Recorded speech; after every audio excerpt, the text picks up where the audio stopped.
In most countries, people are born to forests, but here in this country, if you see a forest, it was planted by somebody, Moshe Rivlin.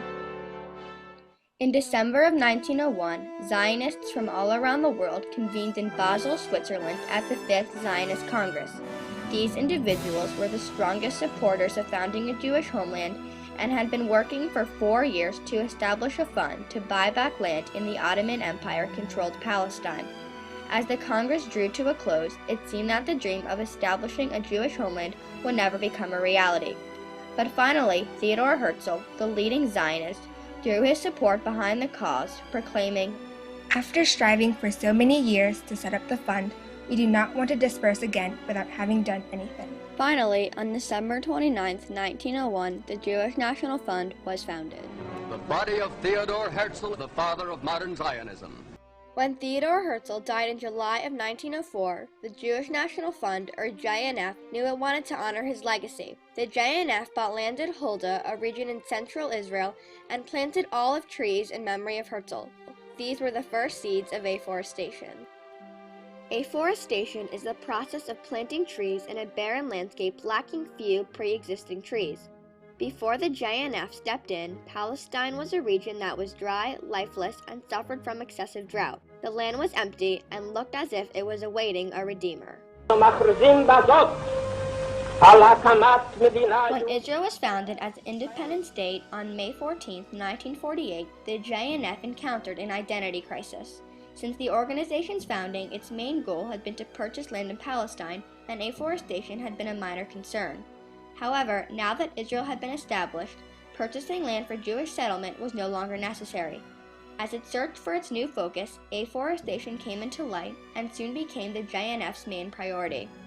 Joseph Weitz, the head of the JNF Forestry Department when Israel was established, had no trouble adapting to the JNF's new role in Israeli society. For the first time, Weitz's ambitions for Israel's forests benefited from significant political support. David Ben-Gurion, Israel's first prime minister, was a zealous supporter of afforestation. He came to Weitz after Israel's establishment and encouraged the JNF to plant 1 billion trees over the next decade. Weitz, who would later be known as the father of the forests, thought Ben-Gurion was overambitious but responded to the prime minister's commands nonetheless. The JNF divided its forestry operations into 4 major regions, the southern, central, midland, and northern, and set out to fulfill Ben-Gurion's wish. Despite the efforts of these early Israeli leaders, it would take much more to successfully achieve wide-scale afforestation.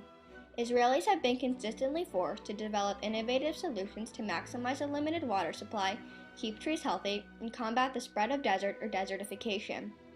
One such technique is using loven, a white pigment, to whitewash trees, which protects them from a condition known as sunscald. Sunscald entails the overheating of a tree's bark, which causes blistering and peeling. In 1964, Israeli scientists developed loven, which has proven to be the most effective form of whitewash because it reflects direct sunlight and radiation off the trees.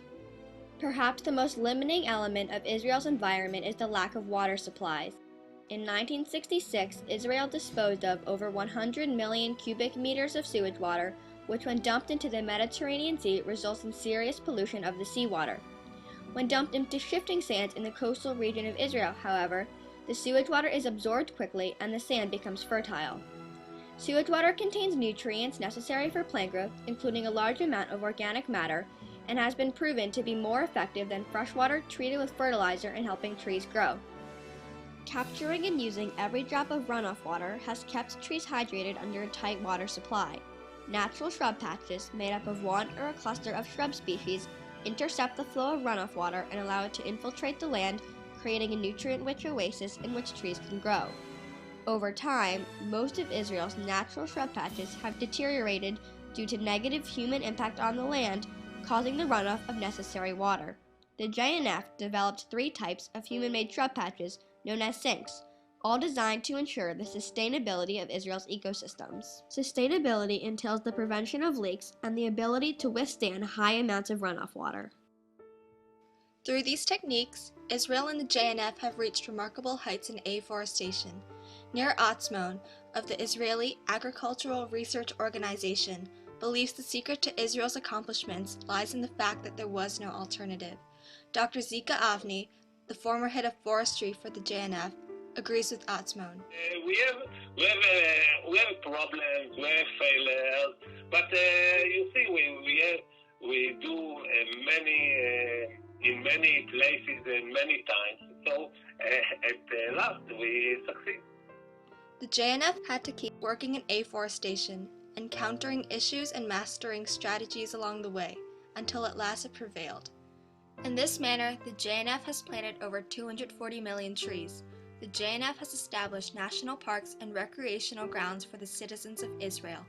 After the Holocaust, the JNF planted a martyrs' forest in the Jerusalem hills to commemorate those who perished. In April of 1952, on the first Holocaust Remembrance Day, people from all walks of life gathered at the forest to draw consolation from the newly planted trees. The JNF has also created over 1,000 purely recreational parks, which were found to be more pleasing when covered with trees rather than natural desert shrubs. The afforestation movement has also provided jobs for the Israeli people.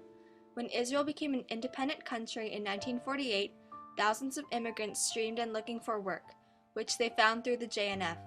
In 1965, when Israel entered an economic slump, the JNF employed between 5,000 and 6,000 people daily in afforestation-related jobs, such as nursery work, planting, and pruning.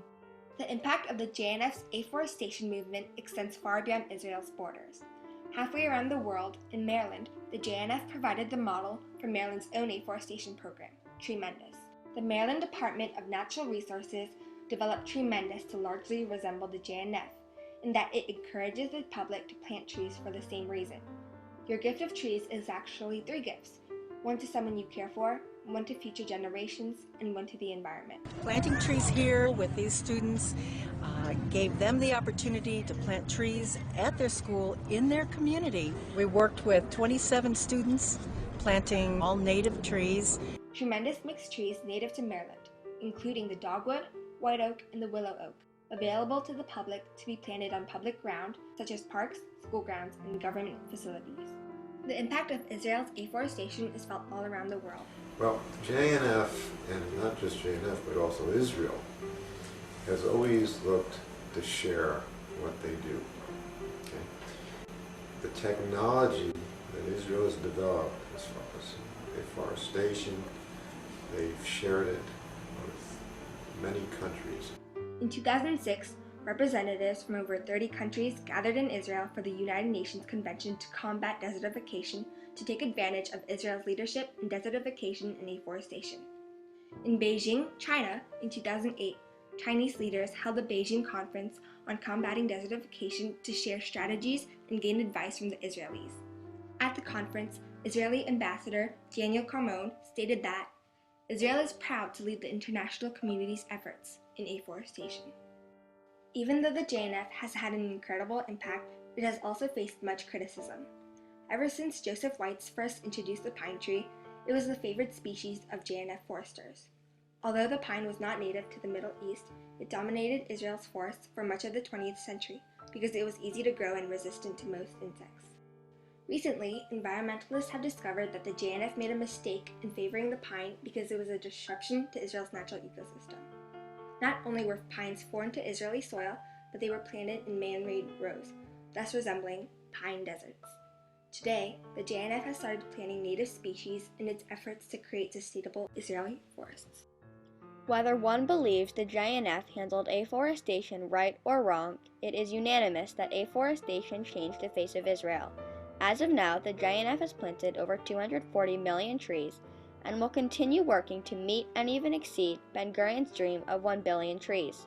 In fact, Israel was the only country to enter the 21st century with a net gain in trees over the past century, purely deserving of its status as the world leader in afforestation. Israel is a small country facing large obstacles, but it has proved to the world that it is capable of achieving a feat to which no other nation can lay claim. The JNF has made the desert bloom.